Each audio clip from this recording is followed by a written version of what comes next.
Loosen the lug nuts of the tire with a lug wrench. You should do this for all the tires on the trailer side you are starting on. Jack the trailer axle up with a bottle or floor jack. Place a jack stand on each side of the wheel to support it. Prevent the wheel on the other side of the trailer from moving by putting a block of wood behind it. Remove the lug nuts and wheel with the lug wrench and look at the back of the wheel and hub for grease. The rear seal will need to be replaced if you see any grease. Pry off the hub dust cap with a flathead screwdriver. Use light taps on the screwdriver once it is underneath the lip to get the cap loose. Rotate the hub slightly to check for any noises that indicate the bearings have to be replaced. Locate the cotter pin on the hub. Straighten the ends of the cotter pin and remove it with needle nose pliers. Remove the slotted nut and washer. Take off the hub and outer bearing. The bearing might come out with the hub.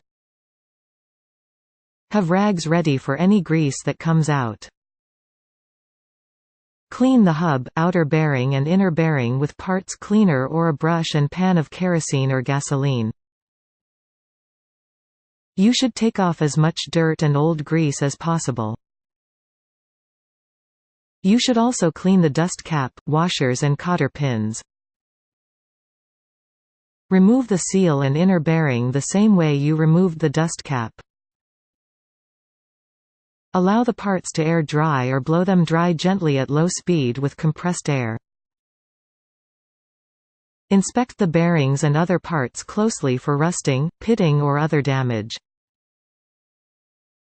Replace them if any damage is noted.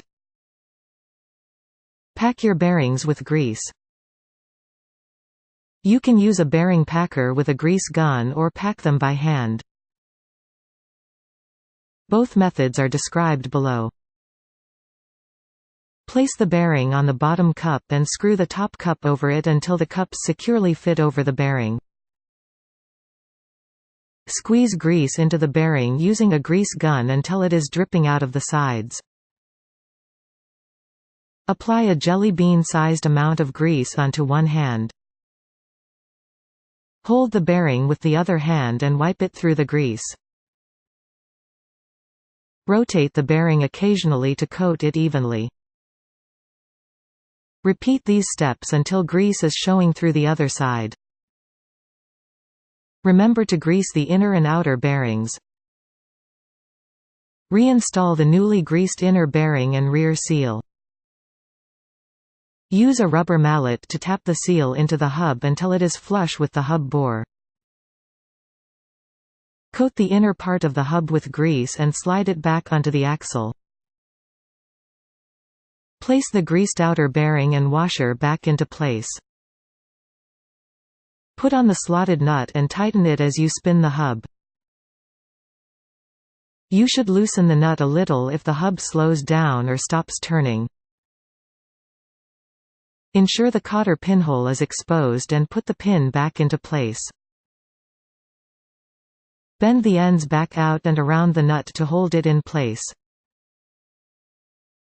Tap the dust cap back into place over the hub with the rubber mallet.